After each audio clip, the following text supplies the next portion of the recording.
Hello everyone, oil hydraulic and pneumatics के आज के लेक्चर में आप सबका स्वागत है। लास्ट जो हमने लेक्चर में डिस्कस किया था उसी टॉपिक को आज कंटिन्यू करेंगे। टॉपिक था हमारा general layout of hydraulic system. इसको हम लोग डिस्कस कर रहे थे कि भाई बेसिकली जो भी हाइड्रोलिक सिस्टम होगा उसका जो एक जनरल कॉमन लेआउट होता है वो किस तरीके से होता है। मैंने आपको उस लेक्चर में भी बोला था कि लेआउट समझने से पहले आपको उसके जो बेसिक मेन कंपोनेंट है उसके बारे में मालूम होना चाहिए। तो हमने 1 बाय 1 कंपोनेंट के ऊपर डिस्कशन शुरू किया था, जिसके अंदर हमने काफ़ी सारे इंस्ट्रूमेंट यानी कंपोनेंट के बारे में देख लिया था, जैसे कि ऑयल रिजर्वियर जिसका काम होता है सफिशिएंट अमाउंट में सिस्टम के अंदर जो भी हाइड्रोलिक फ्लूइड सप्लाई हो रहा है उसको स्टोर करना। उसके बाद हमने देखा था रोटरी पंप जो था पॉजिटिव डिस्प्लेसमेंट टाइप का पंप था, जो मैकेनिकल एनर्जी को हाइड्रोलिक एनर्जी यानी प्रेशराइज या फिर वेलोसिटी या फिर आप बोल सकते हैं काइनेटिक एनर्जी में कन्वर्ट करेगा। उसके बाद हमने देखा था प्रेशर रिलीफ वाल्व, जैसे ही सिस्टम के अंदर प्री सेट लिमिट के ऊपर प्रेशर डेवलप होगा वो तुरंत क्या करेगा, ओपन हो जाएगा और जितना भी प्रेशराइज लिक्विड है जो लिमिट के बाहर चला गया उसको सीधा वापस रिजर्वियर के अंदर सप्लाई कर देगा, जिससे अपने सिस्टम के अंदर होने वाले डैमेजेस और नुकसान से हमको बचाएगा। इन शॉर्ट सेफ्टी प्रोवाइड करेगा। ओके, आज हम डिस्कस करने वाले दूसरे कंपोनेंट जो बाकी है 4, 5, 6, 7 और 8 नंबर के। 4 नंबर पे हम देखेंगे आज डायरेक्शन कंट्रोल वाल्व। डिटेल में डिस्कस करते हैं क्या होता है डायरेक्शन कंट्रोल वाल्व। तो पहले ये रहा, देख सकते हैं आप नंबर 4 डायरेक्शन कंट्रोल वाल्व। क्या करता है direction control valve? It controls the direction of flow of oil. सीधा नाम में ही आंसर छुपा हुआ है, डायरेक्शन कंट्रोल वाल्व, डायरेक्शन को कंट्रोल करने वाला वाल्व। किसकी डायरेक्शन कंट्रोल करेगा? तो कि सिस्टम के अंदर जो भी हाइड्रोलिक फ्लूइड फ्लो हो रहा है उसकी डायरेक्शन को कंट्रोल करेगा। By which it performs extensions and retraction of the activator.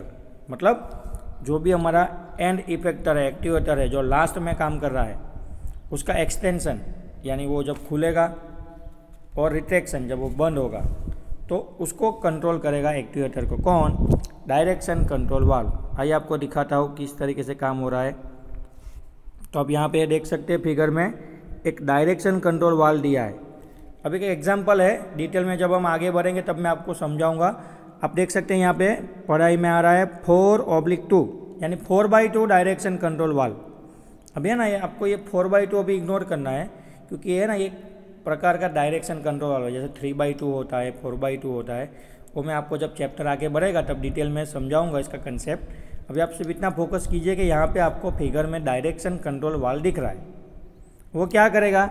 तो जैसे हमने पढ़ा थियरी में, वो क्या करेगा, हाइड्रोलिक फ्लूइड का जो भी डायरेक्शन है उसको कंट्रोल करेगा और जिसके थ्रू हमारा जो एक्टिवेटर है पिस्टन सिलिंड्रिकल अरेंजमेंट है ना, उसका एक्सटेंशन एंड कॉन्ट्रैक्शन कंट्रोल होगा। तो आप देख सकते हैं यहाँ पे पंप की मदद से हाइड्रोलिक फ्लूइड यहाँ पे अंदर आएगा।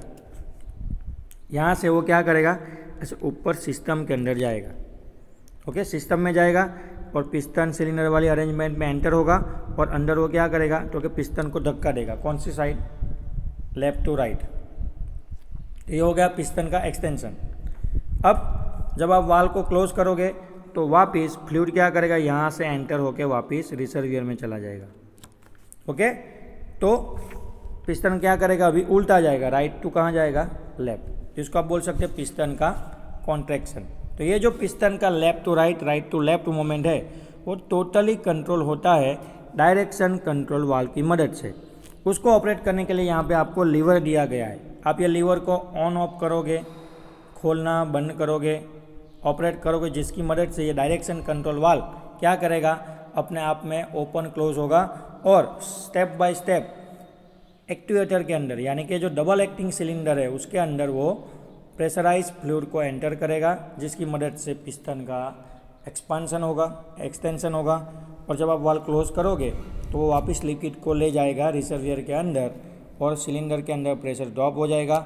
तो कॉन्ट्रैक्शन की मदद से वापिस पिस्टन सिलेंडर के अंदर राइट टू लेफ्ट मूवमेंट में मूवमेंट करेगा और वापिस कॉन्ट्रैक्शन की मदद से वापिस आ जाएगा।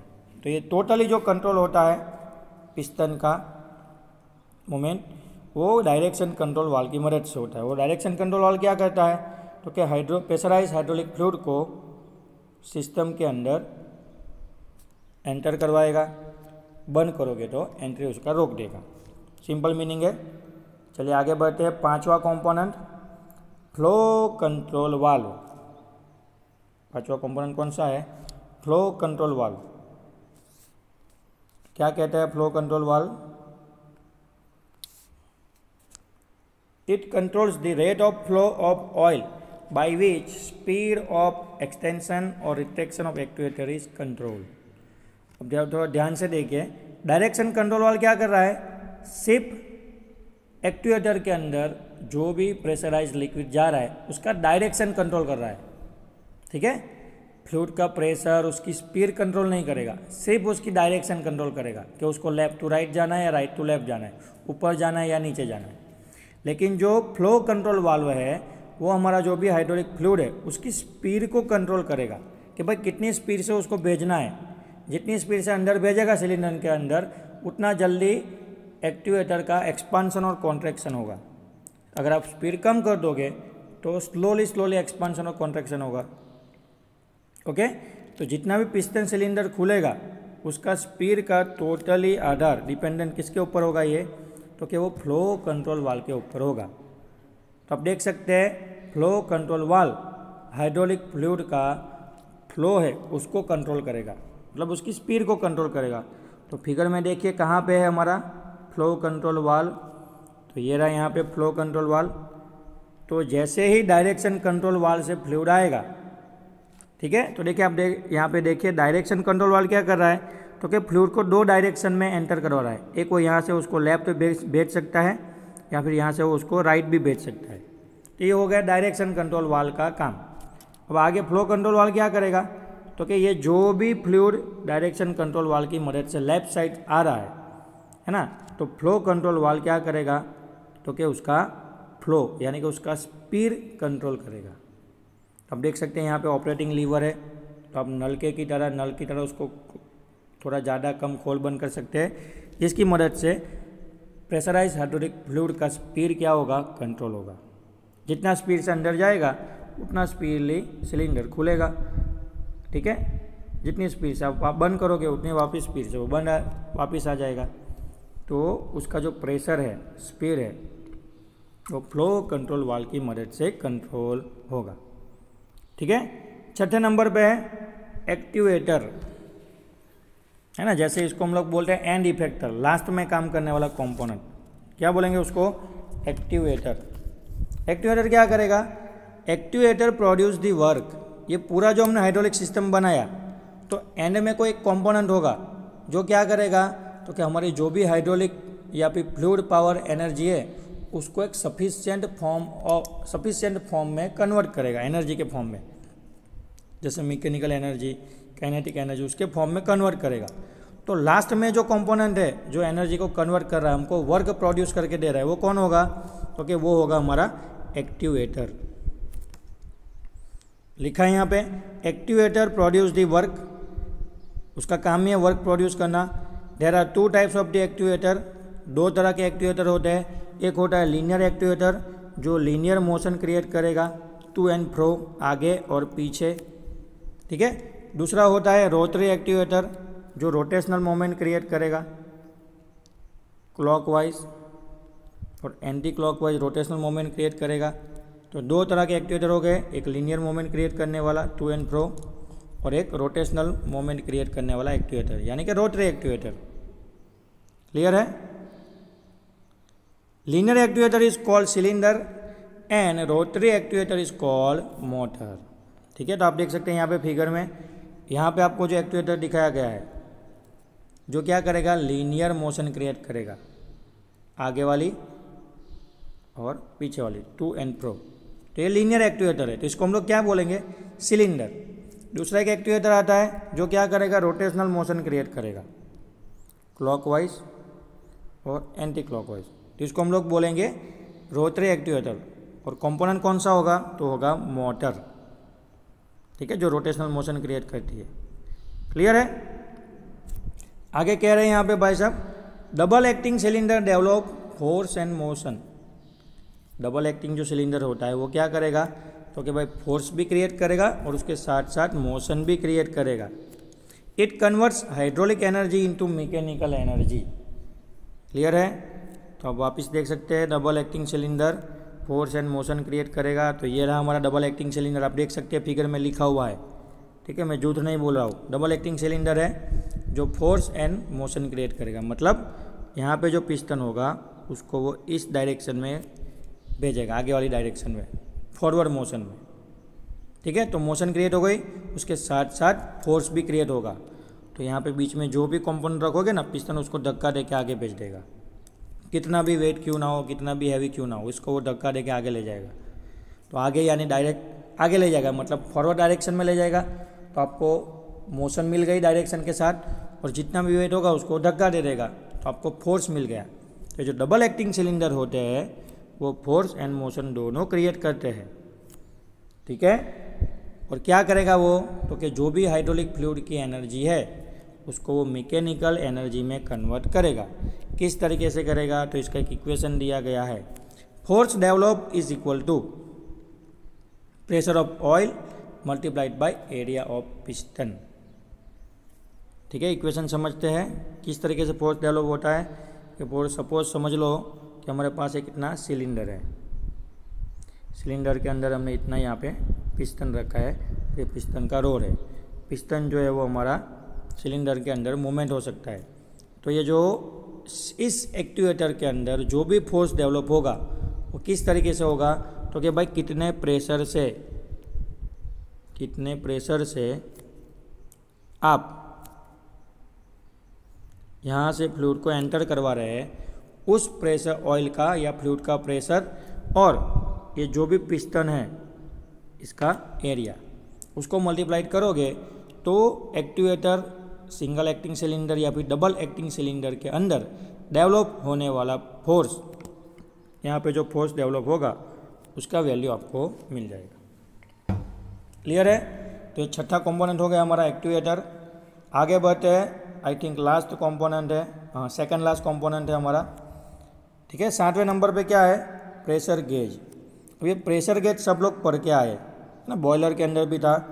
मतलब जहाँ जहाँ भी लिक्विड को प्रेशराइज करके आप सर्कुलेट करोगे वहाँ पे प्रेशर गेज होते हैं। प्रेशर गेज बहुत ही इम्पोर्टेंट कंपोनेंट है हाइड्रोलिक सिस्टम के अंदर। क्यों इम्पोर्टेंट है, क्योंकि वो आपको इंडिकेट करेगा कि आपकी जो हाइड्रोलिक सिस्टम काम कर रही है उसके अंदर जो भी हाइड्रोलिक फ्लूइड प्रेशराइज होके सर्कुलेट हो रहा है उसका प्रेशर का वैल्यू इतना है, वो आपको डिस्प्ले करेगा ताकि आपको पता चले कि भाई सेफ कंडीशन में काम हो रहा है कि नहीं हो रहा है, प्रीसेट लिमिट में प्रेशर डेवलप हो रहा है कि नहीं हो रहा है। तो वहाँ से आप सिस्टम को कंट्रोल कर सकते हैं। सेकंड है, it shows the pressure reading, pressure reading display करेगा आपके सिस्टम में जो प्रेशर डेवलप हुआ है वो। थर्ड है, pressure setting are made by looking the pressure gauge. आप प्रेशर गेज को देखोगे आपको पता चला कि 25 बार का प्रेशर अभी दिखा रहा है और आपको सिस्टम में चाहिए 30 बार का प्रेशर। तो आप क्या करोगे, इस 25 बार को देख के सिस्टम के जो वाल है उसको ऑपरेट करोगे और प्रेशर कम ज़्यादा करोगे, ठीक है, और मेंटेन करोगे। चलो भाई 30 हो गया तो अभी वाल्व क्लोज कर दो, ठीक है। तो सिस्टम को कंट्रोल करने के लिए आपको प्रेशर डिस्प्ले करने वाला जो डिवाइस है वो होगा pressure gauge. Without pressure gauge it is not possible to make the pressure relief valve setting and unloading the valve setting. आपको मालूम ही नहीं है कि सिस्टम में कितना प्रेशर है, लिमिट के अंदर है कि लिमिट के बाहर है, तो उसके बगैर आप प्रेशर रिलीफ वाल्व को ऑपरेट नहीं कर सकते, ठीक है। जैसे ही आपने प्रीसेट किया होगा कि भाई 50 बार का प्रेशर रखना है, ठीक है, अभी सिस्टम में 50 बार का प्रेशर चल रहा है, ओके, और आपने क्या किया, प्रेशर गेज नहीं लगाया है, तो आपको कैसे पता चलेगा कि सिस्टम में 50 बार का प्रेशर है कि नहीं है, ठीक है। सपोज प्रेशर बढ़ गया 70 बार हो गया है ना, और आपको कुछ डिस्प्ले नहीं हो रहा है, आपको ऐसा लगे कि भाई 50 बार पे ही तो काम हो रहा है, और सिस्टम में क्या हो गया, ब्लास्ट हो गया, कहीं पे लीकेज हो गया, पाइपें फट गई, ठीक है। तो ये सब देखने के लिए कि भाई लिमिट में प्रेशर डेवलप हुआ है कि नहीं, सिस्टम में कितना प्रेशर है उसको डिस्प्ले करने के लिए, उसको देखने के लिए हमने वहाँ पे प्रेशर गेज लगाया है। और प्रेशर गेज को देख के ही हम लोग क्या करेंगे, पूरे सिस्टम का कंट्रोल करेंगे। कब प्रेशर रिलीफ वाल्व को खोलना है ना, कब वाल्व को लोडिंग अनलोडिंग कंडीशन में रखना है, सेटिंग करना, वो सब हम प्रेशर गेज को देख के ही करेंगे। लास्ट कंपोनेंट है हमारा फिल्टर। फिल्टर का काम क्या होता है, देखिए जब भी सिस्टम में से आप सिस्टम को ऑन करोगे, हाइड्रोलिक सिस्टम को, तो सबसे पहले वो क्या करेगा, पंप घूमेगा और पंप क्या करेगा, रिसर्वियर में से पाइपिंग सिस्टम की मदद से सक्शन करके हाइड्रोलिक फ्लूइड को लेगा।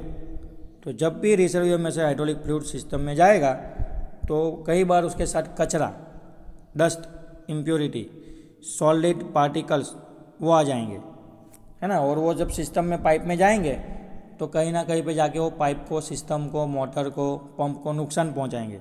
तो वो सिस्टम में एंटर ना हो जाए उसके लिए हमने क्या किया है, तो कि जहाँ पे भी हाइड्रोलिक रिसर्वियर है वहाँ पे हमने फिल्टर लगा दिया है। तो आप देख सकते हैं यहाँ पे ये रहा फिल्टर। ओके, जैसे आप सिस्टम चालू करोगे, ओके, सिस्टम बंद करने के बाद जब हाइड्रोलिक फ्लूइड वापस रिसर्वियर में आएगा तो फिल्टर क्या करेगा, अंदर से जो भी कचरा आएगा उसको वहीं पे वो फिल्टर करने के बाद कचरे को अलग करके जो भी प्योर हाइड्रोलिक फ्लूइड है उसको रिसर्वियर में एंटर करवाएगा, ताकि सिस्टम को कचरे की वजह से नुकसान ना हो। ठीक है। दूसरा हमने क्या देखा था, प्रेशर गेज। तो ये देख सकते हैं आप फिगर में, यहाँ पे ये रहा प्रेशर गेज। ओके, तो ये जो लेआउट था हाइड्रोलिक सिस्टम का वो यहाँ पे ख़त्म होता है। लेआउट आपको इस फिगर में देखने को मिल जाएगा। मैंने बोला था कि लेआउट डायरेक्ट समझ में नहीं आएगा। ठीक है, तो आप देख सकते हैं यहाँ पे लेआउट। तो ये है उसका लेआउट, किसका, हाइड्रोलिक सिस्टम का, layout of the general hydraulic system. तो आपको ये ड्रॉ करना है और उसके साथ साथ हमने जो 8 कंपोनेंट देखे वो 8 कंपोनेंट भी आपको फिगर में देखने को मिल जाएंगे। तो आज आपको ये क्वेश्चन रेडी कर लेना है। ये जो फिगर दिया है लेआउट का जनरल हाइड्रोलिक सिस्टम का, उसको ड्रॉ करना है सेम टू सेम नाम के साथ, नोटेशन के साथ, और ये जो 8 कंपोनेंट को डिटेल में डिस्क्राइब करके क्लास नोट में लिख लेना है। ओके, यहाँ तक रखते हैं आज के लेक्चर में। नेक्स्ट लेक्चर में मिलेंगे नए टॉपिक के साथ। Thank you.